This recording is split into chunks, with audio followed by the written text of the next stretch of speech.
신명기 16장 13절로 17절까지의 말씀 제가 봉독해 올리도록 하겠습니다.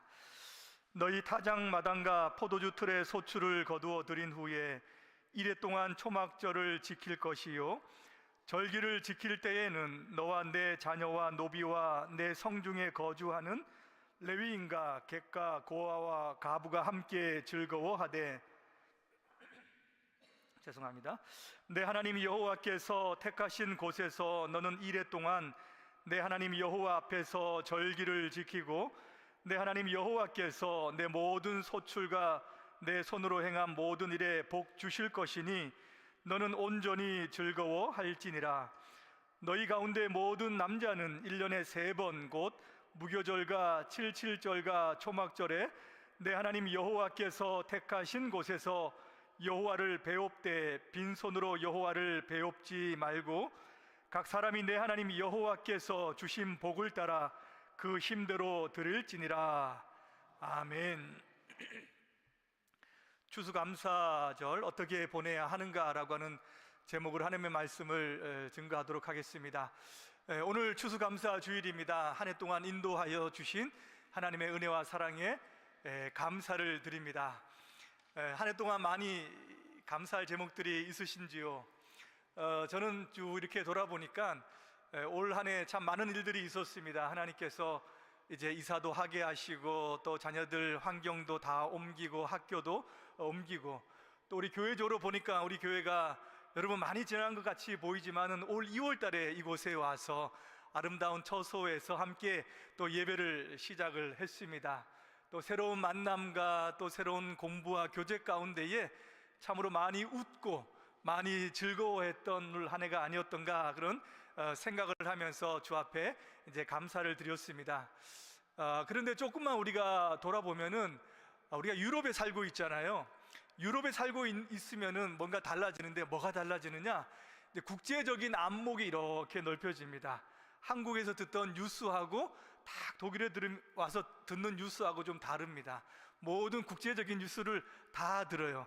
그래서 안목이 넓어지는데, 또 한편으로는 참 어려운 일들을 우리 가슴 가운데 또 느끼면서 또 지내는 것 같습니다. 여전히 이제 우크라이나하고 러시아 전쟁이 일어나고, 또 이스라엘 가운데에 벌써 1년이 되었습니다. 하마스, 그 다음에 헤즈볼라, 넘어서 지금 이란까지 이렇게 이어지고 있는 것을 보게 돼요. 곳곳에 전쟁의 소문이 있고, 또 어려움들이 있고, 또 독일의 경제가 또 여전히 어렵다라고 하는 소식을 들으면서 이런 가운데에 참 하나님 앞에 모두가 감사할 수 있을까라는 생각이 듭니다. 여러분 가운데에도 올 한 해 유독 또 어려운 시간들을 보낸 일들이 있는지 모르겠습니다. 어떤 분들은 건강으로, 또 어떤 분들은 사업으로, 또 어떤 분은 가정에, 어떤 분들은 또 힘겨운 시간들을 보내고 있는 줄 압니다. 그런 여러 가지 일들을 우리가 생각할 때에 올 추수감사절 어떻게 우리가 보낼 수 있을까, 어떻게 하나님 앞에 감사할 수 있을까라는 생각이 좀 들지요. 근데 여러분, 먼저 알아야 될 것이 무엇인가라면, 추수감사절은 원래 시작이 모든 것이 좀 잘 되는 순경에서부터 시작된 것이 아니라 역경에서부터 시작되었다라고 하는 것을 먼저 우리가 마음속에 인식하고 가야 될 것입니다. 오늘 하나님께서 추수감사주일 이 절기를 지키라라고 이렇게 말씀을 하잖아요. 근데 이 절기를 언제 말씀을 하시냐면, 이제 곧 가나안을 눈앞에 두었다든지, 또는 그곳에 들어가서 농사나 어떤 집을 짓기도 전에 광야에서 아무것도 없는 그런 여건 가운데에서 하나님께서 감사 절기를 지키라라고 이렇게 말씀을 하고 있습니다. 여러분, 이제 우리 한국의 이제 추수감사주의를 절기를 지낼 때에 유래가 된 것이 무엇입니까? 미국의 추수감사주의를 우리가 선교사님을 통해서 이제 들어와서 지키게 되었다라고 하는 거죠. 근데 그림을 한번 보시면은 1920년에 102명의 청교도들이 영국에서 배를 타고 이제 왔습니다. 메이플라워라고 하는 그 배를 타고 왔어요. 근데 여러분, 항해 도중에 벌써 절반이라고 하는 사람이 목숨을 잃었고, 또 도착해 보니까는 겨울이고, 미국의 북동부 너무 춥고, 그 다음에 아무것도 없고, 그 다음에 질병으로 이미 또 그 겨울을 나면서 절반이라고 하는 사람들이 생명을 잃어버렸습니다. 그러니까 그 다음 해에 원주민들을 통해 가지고 옥수수 씨를 심어가지고 추수를 이제 하고 난 다음에 3일 동안 추수감사주의를 지냈다라고 하는 거예요. 그것이 추수감사절의 시작이거든요. 생각해 보세요. 얼마나 열악합니까? 얼마나 고통스럽습니까? 얼마나 없습니까? 하나님 앞에 예배하고 경배하고 신앙의 자유를 찾아서 나왔는데 참으로 정말 아무것도 없는 형편 가운데에서 먼저 추수감사절이 시작되었다라고 하는 거예요. 그래서 우리 추수감사절을 지낼 때에 풍요로운 가운데에서 하나님께서 이제 너희들에게 많은 것을 주었으니까 이래 감사해라 라고 한 것은 시작된 것이 아니라 정말 아무것도 없는 광야에서 또 미국을 생각하면은 아무것도 없는 그런 어렵고 고통 가운데에 추수감사주일이 시작되었다라고 하는 것을 여러분 꼭 기억하시기를 바라요. 여러분, 언제 우리가 감사할 수 있겠습니까? 보통 사람들은 두 가지 정도를 가지고 생각할 때 감사할 것 같아요.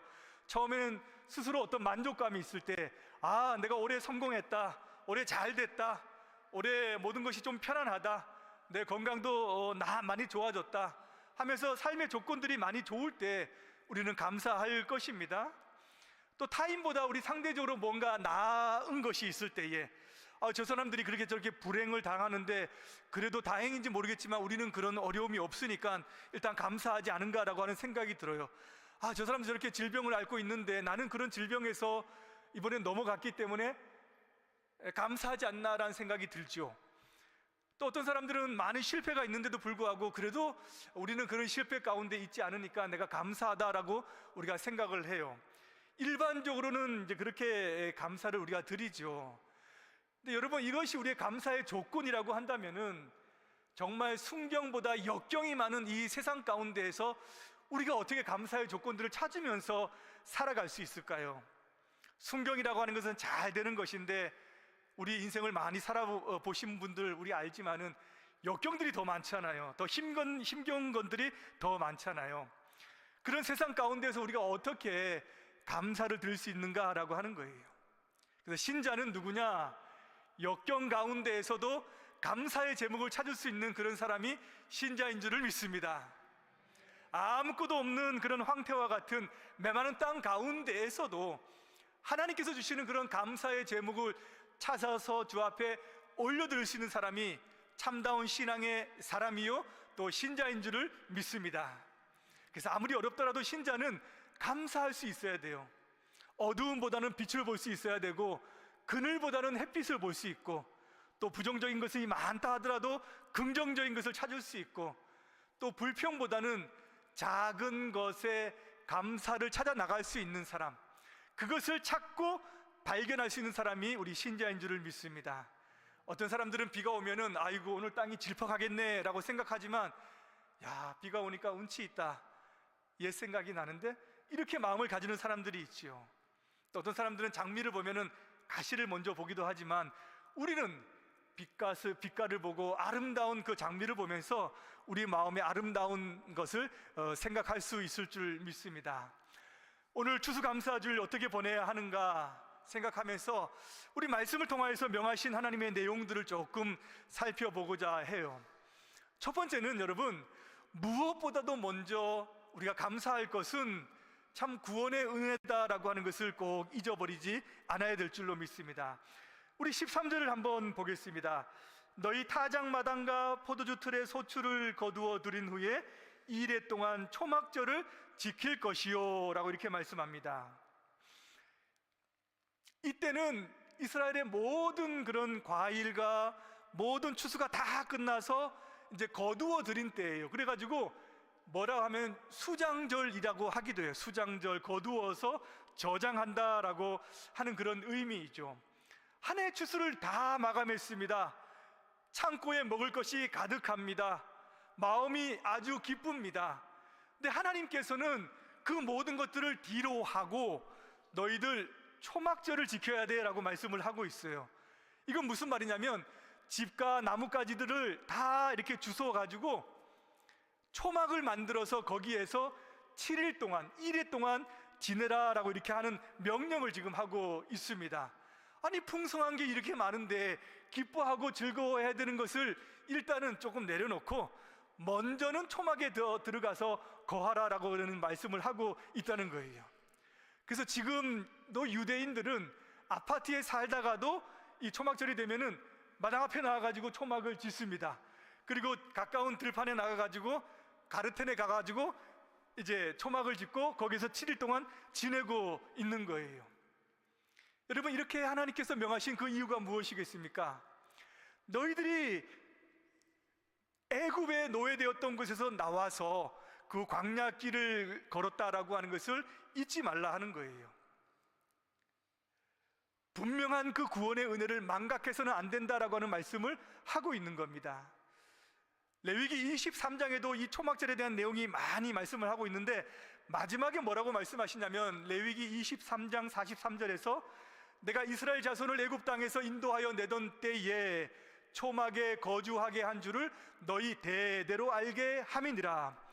여기서 구원과 이 초막에 거주한 것을 같이 묶어서 지금 말씀을 하고 있다는 거예요.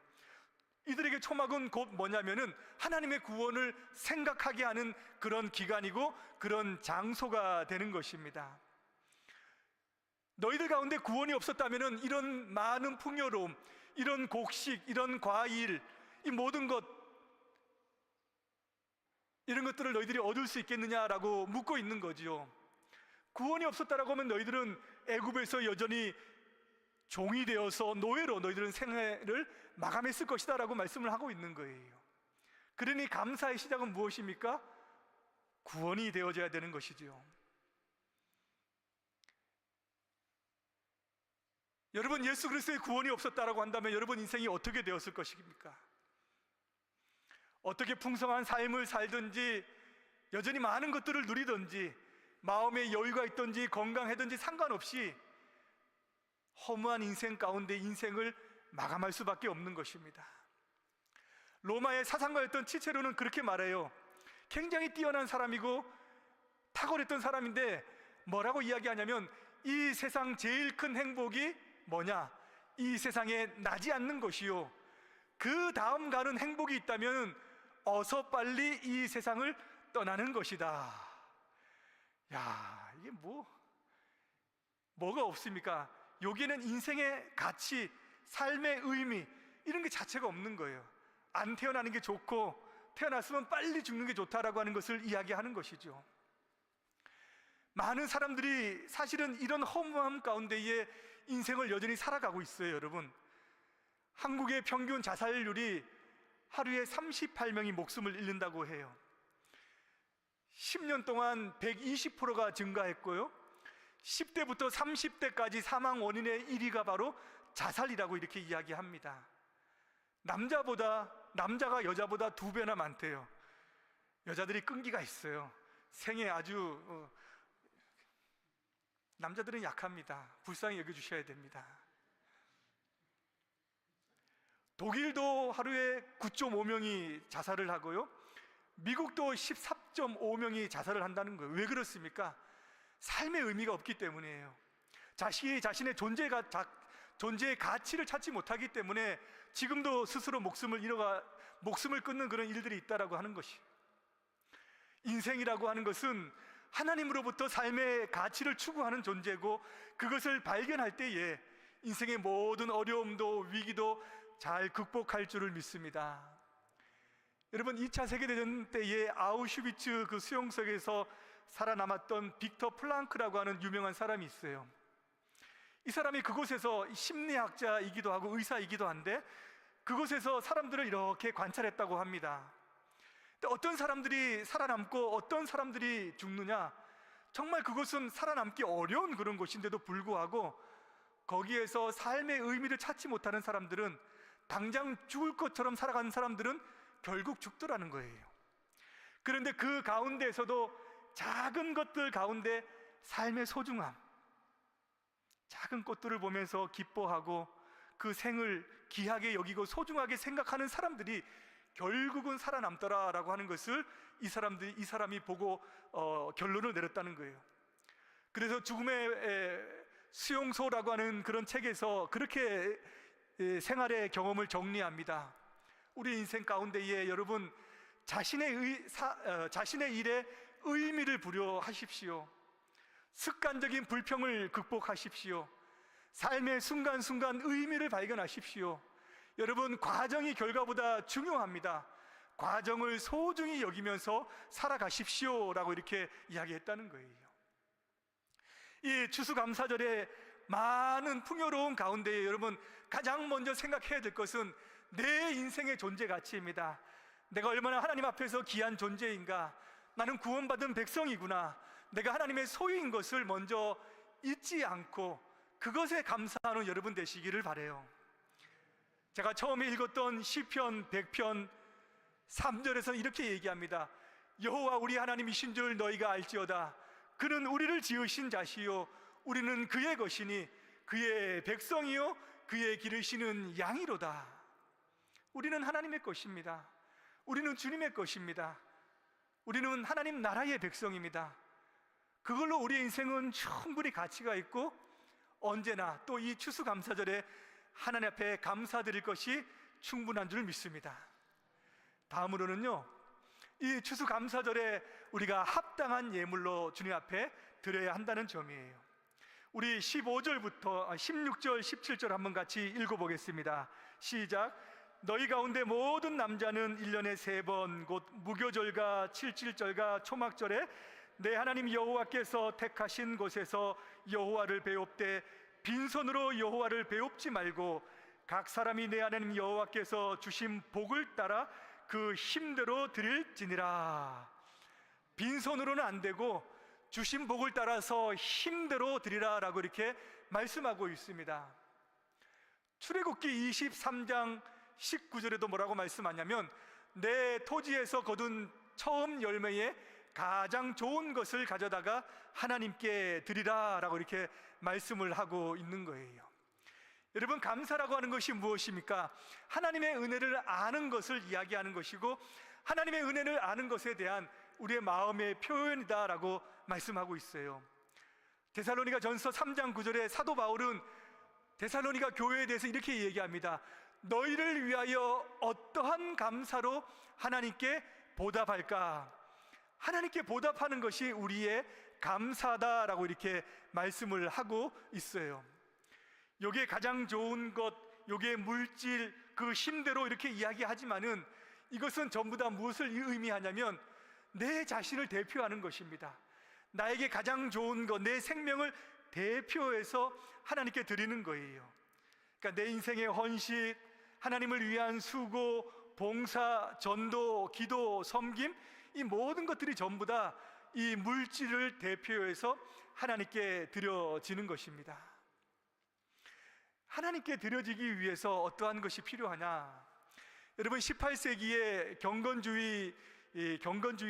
경건주의를 이끈 진젠도르프라고 하는 사람이 있습니다. 헤른 후트, 야레스 로중이 나오죠, 독일에서. 그래서 그것을 이제 뽑아서 하루하루의 로중을 가지고 1년의 로중을 뽑는 그런 일들이 바로 여기에서부터 시작이 되었거든요. 모라비안 교도들을 자기의 영지로 불러들여서 그들을 살게 하면서 세계 선교를 위해서 많은 애를 쓰고 또 영향을 주었던 그런 사람입니다. 한국에 왔던 최초의 선교사 그러면은 귀출라프라고 하는 선교사를 이야기하거든요. 그 사람이 바로 이 모라비안에서 들어왔던 그런 보냈던 파송되었던 그런 선교사이기도 합니다. 근데 이가 이렇게 하나님의 선교를 위해서 또 모라비안 교도들과 함께 그가 이렇게 헌신하게 된 계기가 있습니다.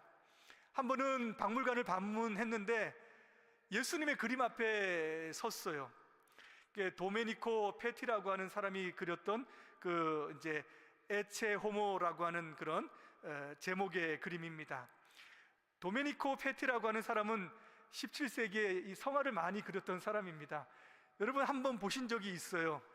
눈에 들보 티, 제가 보여드렸던 그 그림도 바로 이 사람이 그렸던 그림입니다. 요한복음 19장 5절에 나오는 말씀, 에체 호모 보라 이 사람이로다 라고 하는 그런 제목을 가지고 있어요. 가시말리관 쓰신 그 예수님의 그 그림을 보면서 그 아래 글이 뭐라고 쓰여져 있냐면은 나는 너를 위해 이 고통을 당하였건만 너는 나를 위해 진실로 무엇을 하였느냐. 나는 너를 위해 이 고통을 당하였건만 너는 나를 위해 진실로 무엇을 하였느냐. 이 글귀를 보면서 가만히 오랫동안 머무르면서 자기 자신이 하나님 앞에 대답을 했다는 거예요.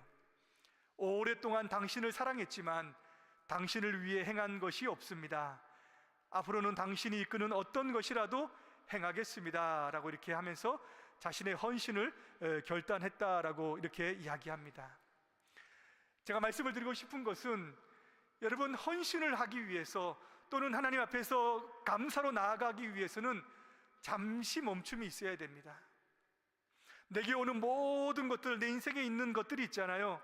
처음에는 어렵고 힘들게 시작했다가 조금 가면 하나님의 은혜와 도움으로 말미암아 많은 것들이 풍요로워지고 인생의 어려움들이 해결되면서 내 삶이 나아지게 됩니다. 처음에는 다 하나님의 것이다 라고 고백하다가 조금씩 지나게 되면은 내 힘대로 되었지, 내가 수고했지, 이것은 내 능력이야 라고 하면서 자꾸 그 모든 조건을 자기에게 찾게 된다라고 하는 거예요. 그래서 그때는 잠시 멈춰야 됩니다. 잠시 멈춰서 하나님을 생각하고 내가 언제부터 이런 은혜와 복을 받았는가라고 하는 것을 생각하면서 이 모든 것이 내 힘이 아니라 하나님의 힘이다 라고 하는 것을 우리가 기억해야 되는 거예요. 제가 만난 군대 얘기를 해서 죄송한데 또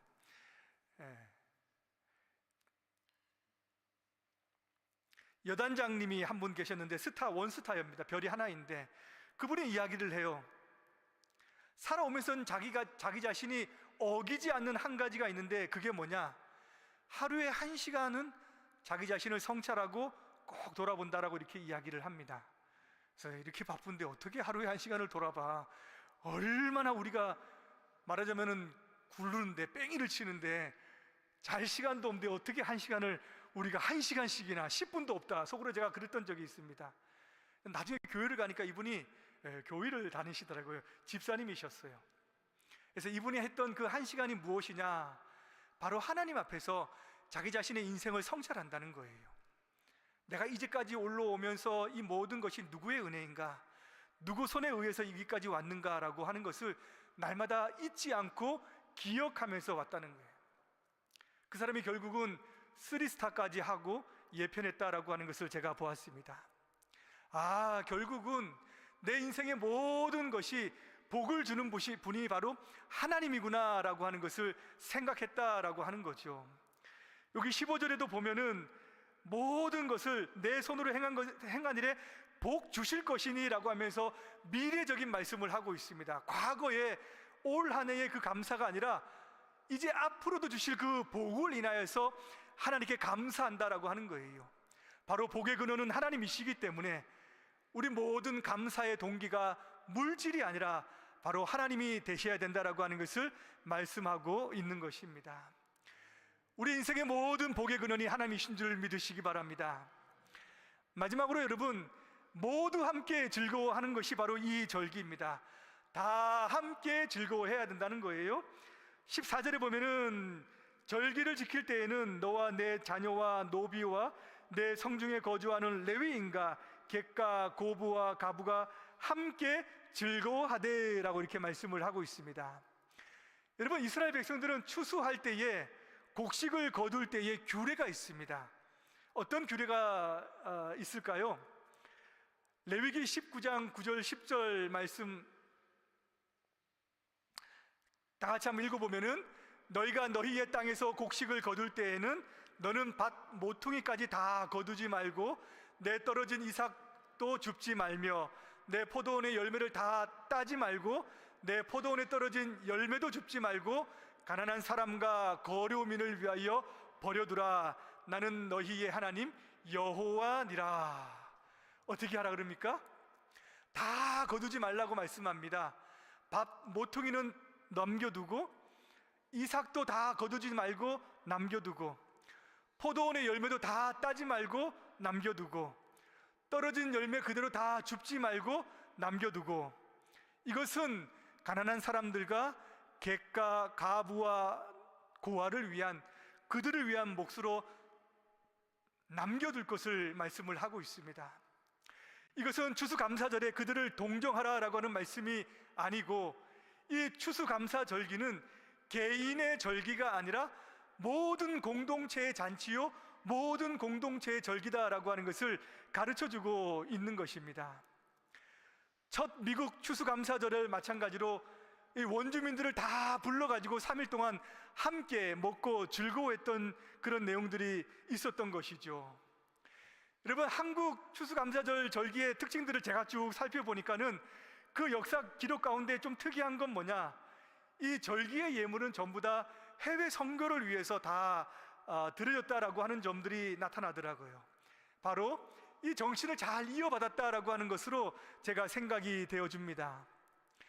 여러분, 초막절이 굉장히 좀 독특한 점이 무엇이냐면 7일 동안 지키는 가운데에서 그 제물의 양 때문입니다. 7일 동안 매일매일 제사를 드리는데 얼마만큼의 제물이 드려졌느냐? 215마리의 모든 제물이 드려졌습니다. 215마리. 그 다 하루에 그냥 70마리, 80마리 해가지고 하나님 앞에 제사를 드리면은 그거 하나님께서 다 먹으십니까? 아니죠, 맞죠? 다 태워드리는 것이 아니라 그것을 가지고 모든 마을 사람들이 전부 다 같이 먹어야 되는 거예요. 이것은 무엇을 가르쳐 주느냐? 바로 공생의 원리를 가르쳐 주는 것입니다. 혼자 살아가는 것이 아니라, 내가 일한 대로 벌어서 먹고 살아가는 것이 아니라 모두가 함께 더불어 살아가는 그런 삶의 가치를 바로 이 초막절에 하나님께서는 가르쳐 주시는 거예요. 여러분, 공생이라고 하는 것, 다 같이 살아간다라고 하는 것은 물질의 공유 이전에 예의의 문제입니다. 예절의 문제라고 하는 거예요. 타인을 존중하는 태도에서, 타인을 합당한 예절로서 대하는 것에서, 그들을 내 마음 가운데에서 귀하게 여기는 그 자세에서부터 바로 이 공생이 같이 더불어 사는 그 가치가 출발한다라고 하는 거예요. 물질 가지고 다른 사람들을 차별하지 않는 것, 물질 이전에 그 사람들을 어떻게 대해야 되는가 하는 것이 바로 선행되는 것이 같이 살아가는, 같이 더불어 살아가는 삶의 그 내용이 담겨져 있다라고 하는 거예요. 그리고 나서 물질의 나눔이 있는 것입니다. 여러분, 인생 가운데 타인을 위한 몫이 있습니까? 타인을 위해서 남겨두신 몫이 있냐라고 제가 묻고 있는 거예요. 여러분, 미국은 1인당 1년에 약 70만 원 정도를 다른 사람들을 위해서 남겨놓는다고 이야기를 해요. 영국은 1인당, 그러니까 1인당이기 때문에 가족이 4명이면 얼마예요? 280만 원입니다. 가족이 70만 원이 아니에요. 영국은 1인당 1년에 약 24만 원. 한국은 얼마나 될까요? 한국은 6천 원. 6천 원입니다. 무엇의 문제일까요? 모두 함께 즐거워하기 위해서, 그러기 위해서는 상대방을 내 마음 가슴 가운데 먼저 담아야 된다라고 하는 겁니다. 이 초막절에 하나님께서 알려주시는 마음, 다른 사람들을 너 마음 가운데 담고 이 절기를 보내야 된다. 그 사람의 모습의 실체가 바로 얼마나 많은 사람들이 너 인생 가운데, 너 마음 가운데에 담겨져 있느냐라고 말씀하고 있는 거죠. 여러분, 사람을 내 마음속에 담지 않으면요, 그 사람의 실체와 그 사람의 마음에 들지 않는 모습이 나타날 때 우리는 등을 돌리게 되어져 있고요, 처음에 이야기했던 예의의 문제가 벗어나게 되어져 있습니다. 그러니까 먼저 이 절기에 함께 즐거워한다는 것은 그 사람에 대해서 내가 어떤 마음과 태도를 가지고 살아가고 있는가라고 하는 것을 점검하게 하시는 하나님의 의미가 이 가운데 들어가 있는 줄을 믿습니다. 주님의 마음을 품으시기를 축복합니다. 감사의 절기입니다. 여러분, 말씀을 마무리하겠습니다. 작은 감사하는 것이 큰 감사를 부르고요, 이것이 우리 인생 가운데 만족감과 행복감을 줍니다. 작은 불평이 큰 불평을 불러오고 이것이 우리 인생 가운데에 건너지 못할 갈등을 만들기도 한다는 거예요. 올 한 해 하나님께서 주신 크고 작은 그 내용들을 가지고 우리가 감사하고 또 그 감사를 우리 마음 가운데 담아서 충만하게 주님 앞에 나아가는 여러분의 인생이 되시기를 주님의 이름으로 축복합니다. 기도하겠습니다. 하나님 아버지, 추수감사절기를 보내면서 다시 한번 우리의 인생의 구원의 그 사랑을 기억하고 모든 것 주신 주님 앞에 우리의 인생을 돌아보며 주님의 사랑을 이 세상 가운데 또 나와 함께하는 이들과 함께 나누기를 소망합니다. 작은 감사가 큰 감사를 불러오듯이 우리 인생을 살아가면서 작은 것에도 하나님의 은혜를 느끼고 또 감사하고 주를 경배하는 우리의 인생이 될 수 있도록 하나님 인도하여 주옵소서. 예수님의 이름으로 기도드리옵나이다. 아멘.